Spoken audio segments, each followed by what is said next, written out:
Hello, and welcome to another episode of Around the Verse, our weekly look at Star Citizen's ongoing development. I'm Sandi Gardiner. And I'm Steve Bender. Welcome back, Sandi. How was Gamescom last week? Gamescom was pretty cool. I had a lot of fun. It was a great way to spend time with the backers, and it's always cool to see how enthusiastic they are. And plus, the booth looks amazing, and it was busy, very, very busy with lineups. Well, we've got a great show lined up for today, including a feature that goes behind the scenes at Gamescom. But first, it's time to check in with the dev team on our 3.0 progress. Let's see what bugs have been smashed and which new ones flared up in this week's Burndown. Burndown! Welcome back to Burndown, our weekly show dedicated to reviewing progress on issues blocking the release of Star Citizen Alpha 3.0. Last week, we ended at 67 total must-fix issues that were prioritized as 7 blockers, 36 criticals, 20 highs, 4 moderates, and 0 trivials. So let's see how this week went. So one of the things that most studios do, and we do here in Los Angeles, is we have triage weekly where we go through the bugs we've got in and we assess what their impact is, what their value for the fix is, and more importantly, what we can do and in what order we can accomplish things to support the long-term goals of 3.0. Well, currently we have a sprint going for quantum travel experience and the turrets experience as well, which I believe I've mentioned before.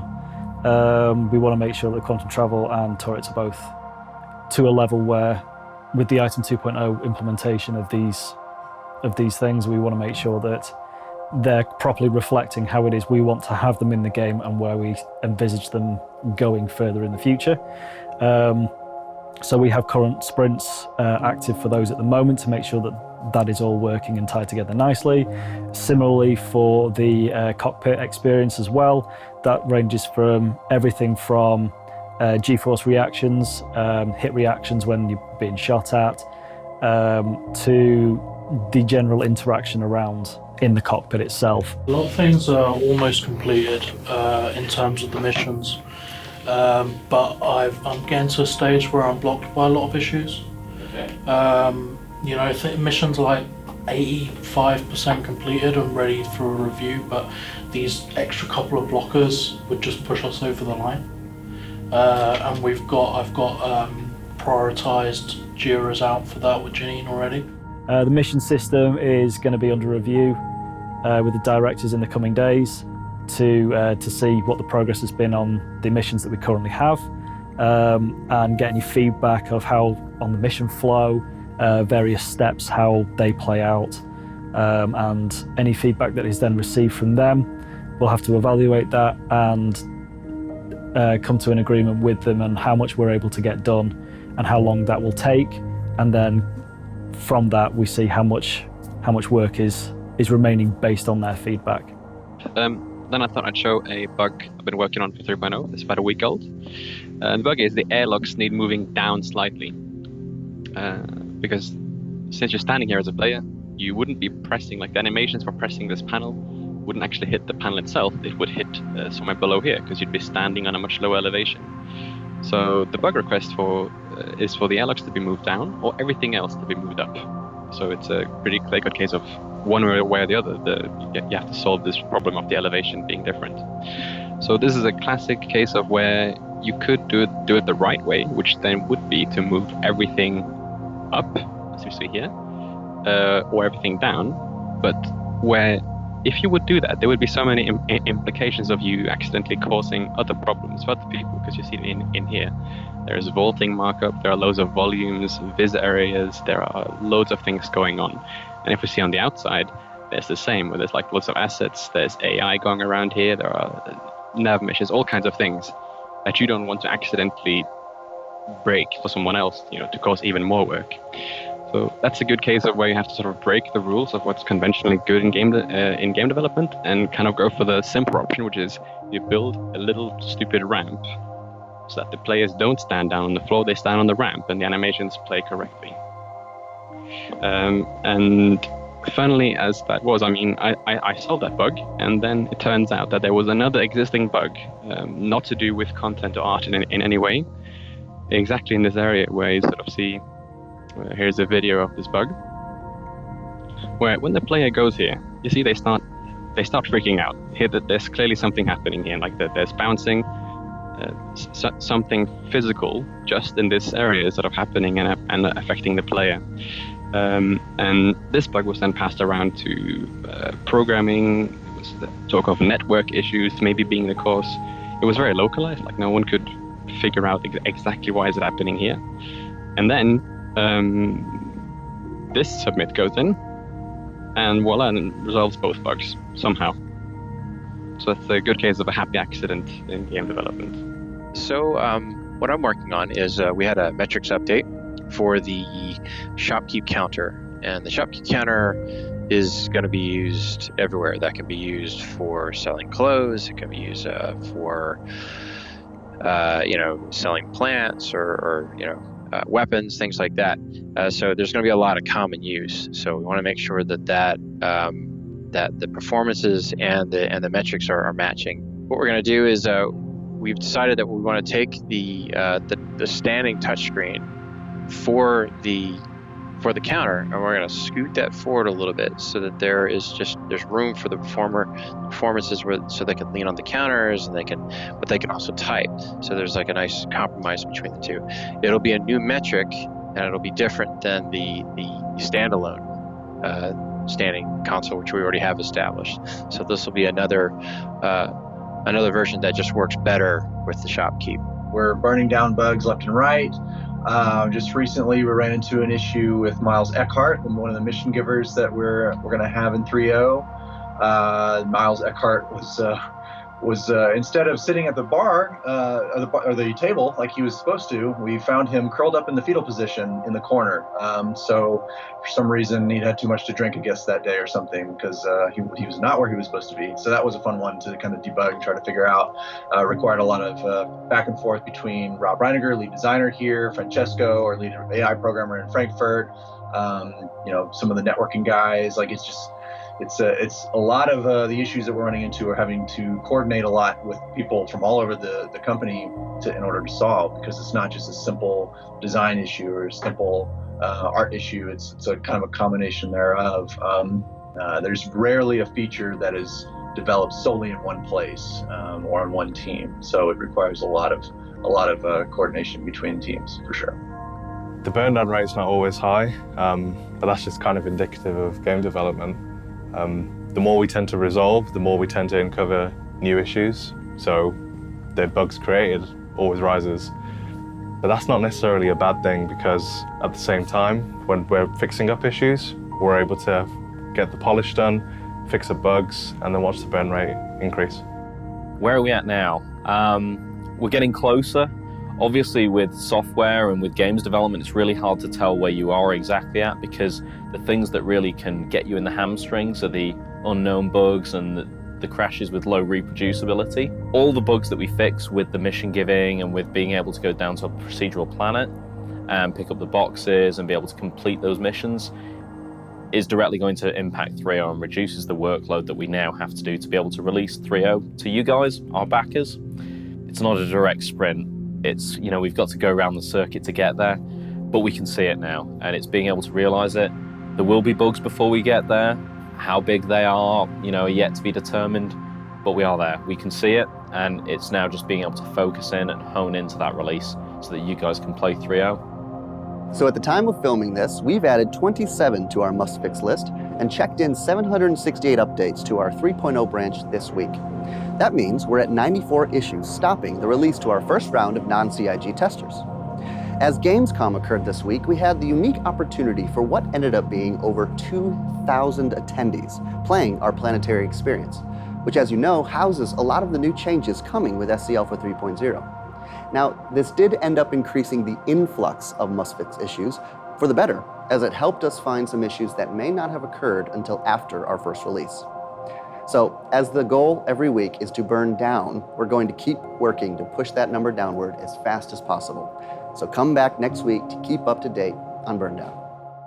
Remember, Burndown isn't the only way for you to follow our work on 3.0. You can also check out the production schedule on our website. We update it every week with further details on various bugs and blockers affecting 3.0. As we mentioned earlier, the Star Citizen team spent last week at Gamescom. We streamed live from the show floor, let people play a part of our 3.0 build, and revealed an exciting new partnership with Faceware Technologies at our annual Gamescom presentation. But that's just the stuff you saw. A ton of work went on behind the scenes to get everything ready for the show floor, as well as Friday's event. Let's take a look. I am here at the show floor booth at Gamescom 2017.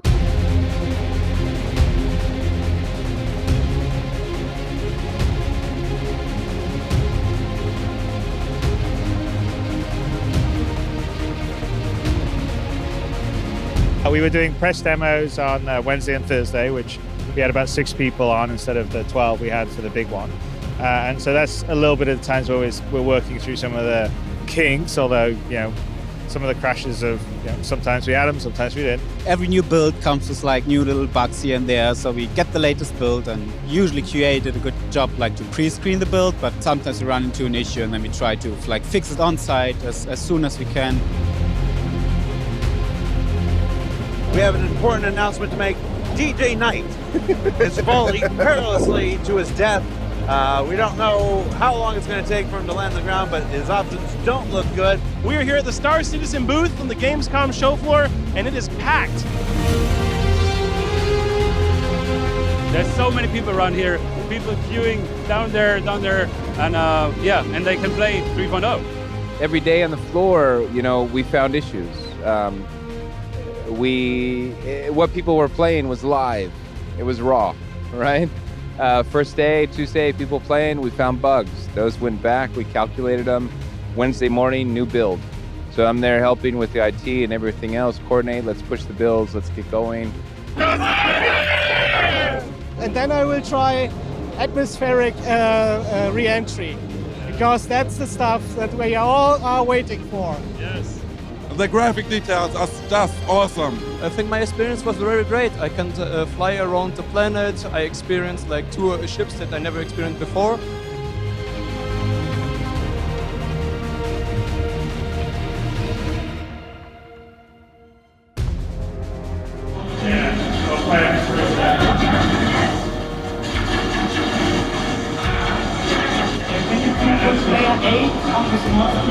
So once we knew what we wanted to do, being a designer, I was first working on setting up a lot of the AI in Levski. And then after that, basically got pulled into practicing the flow with the 6 people that were actually available in Frankfurt.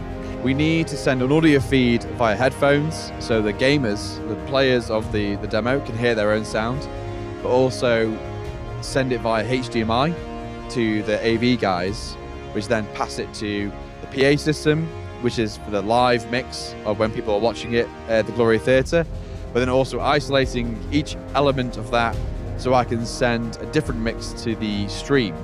Yeah, I hope things don't crash. Sometimes they do. And then you got to try to decide what the best way to recover from that. But no, I'm not generally nervous at all. It's more just you've got all this adrenaline, getting it all together, and then bam, you go through the presentation, and it's done.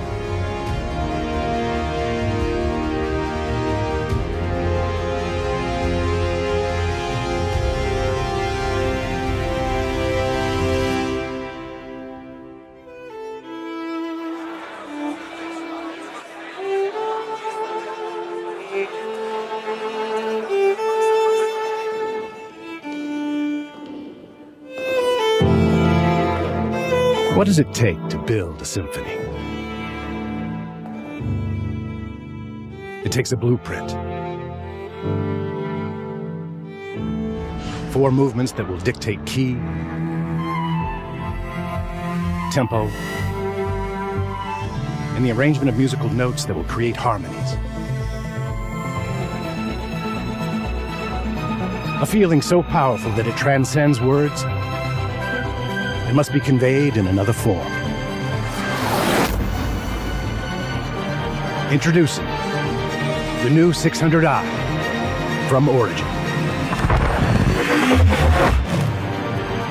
A symphony in motion.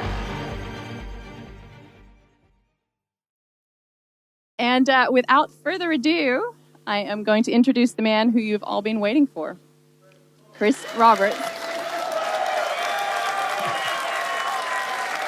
Good to see you guys tonight. Are we having fun?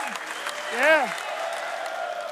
We thought that perhaps we should just get straight in to a demo. He just gave us a mission. Wait, you're a guy? Yeah, why not? I wanted to try something different. What do you think of my look?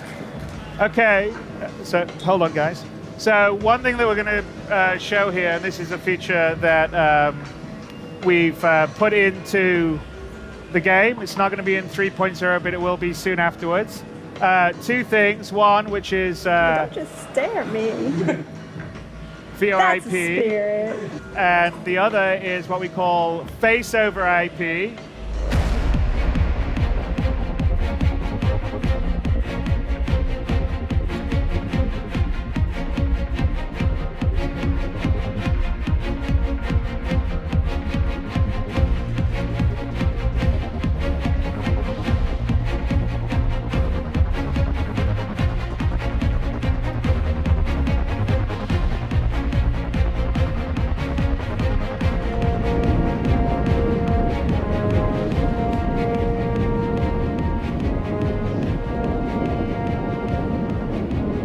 Far enough away from, and as you can see, the space landscaping is much better than it was in 2.6. If you want to look down, we see the big crater. Can you? Yeah. So you can. Wow. Hey.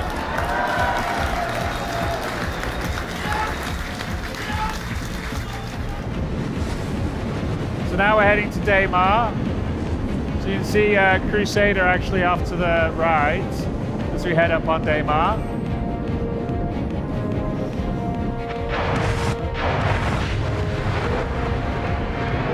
That's a bug. I'm actually stuck in the pilot seat now. Yeah, that big of the mic, so. Don't go too far. Can you kill everything? Oh, John's machine crash, yeah. All right, sorry guys, the pilot's machine crashed, which is why it disappeared in the middle of the jump. I did warn you that it potentially had some crashes in there. That was not one crash that we had in our. We had a few other crashes in our various playthroughs, but not that particular one, unfortunately.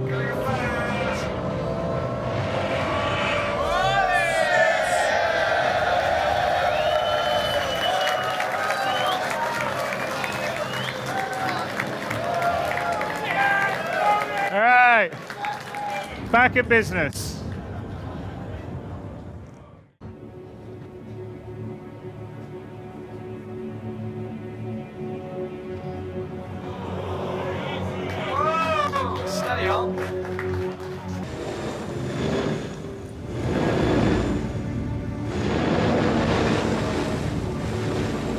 That's a huge ship.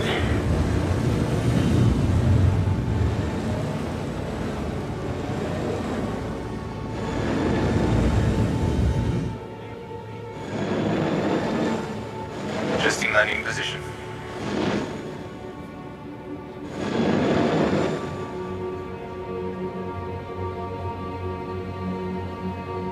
Hey, Melissa. What? Let me out. I want to get up to that thing. Go on then. Just close the door on your way out. Was I nervous? Yeah, absolutely. But at the same time, what I enjoy most about those shows when people come together and we can do these events, I take the time and I watch the audience's reaction when the show's playing, because that's what I vibe off of, right?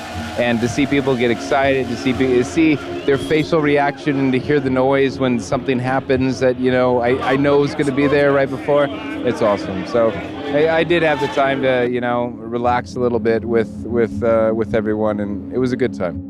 It was scary, honestly, but I had fun. Faceware guys are really awesome, and they showed me like some tips and tricks to make it look really good. And yeah, I just sat there in the mirror, like just practicing all the time, trying to get it to look right. We wanted to show where 3.0 was up to, but we knew we wanted to show faceware and the face tracking because we'd gotten it to the point where we felt like we wanted to show it publicly. So we thought it'd be really great to sort of play in 3.0, but add on the element of the faceware and face tracking. And then, so that was kind of, then we're thinking, well, you know, what else? How can we end the demo on something big? And we've been working on the Idris for Squadron 42, and was making some great progress. And actually, Nathan Dearsley, who's our ship art director, has long been pitching. He says, "Why don't you just have an Idris land on a planet, and then we drive it rover into it at the end of a demo?" And I'm like, okay, well, okay. So then we thought, well, that could be cool, but why don't we have 2 Idrises fight each other? Time to light 'em up.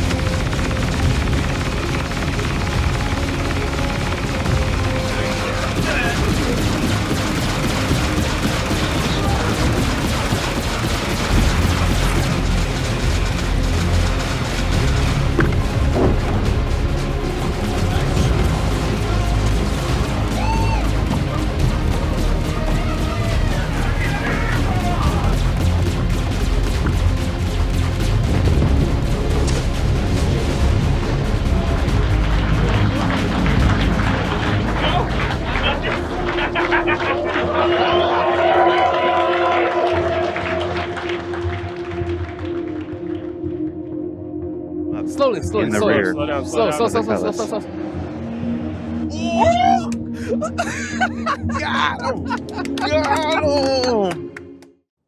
As you can see, events like Gamescom are a tremendous amount of effort and coordination. We'd like to thank all the Star Citizen devs, streamers, and volunteers that helped make it happen, because we couldn't have done it without you. Well, that's all for today's show, but before we go, we just wanted to remind everyone there will be no monthly report for August. Now that Gamescom is over, things will go back to normal, and you can expect September's monthly report in a few weeks.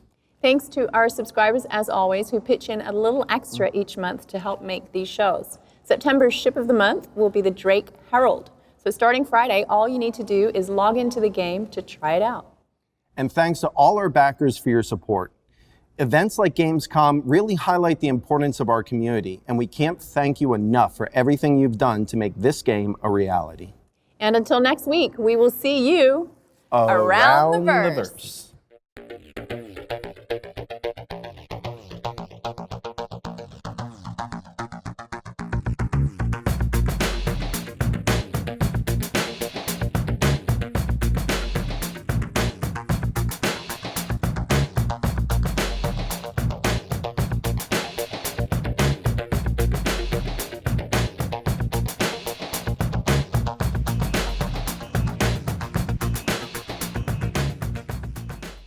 Thank you for watching. So if you want to keep up with the latest and greatest in Star Citizen and Squadron 42's development, please follow us on our social media channels.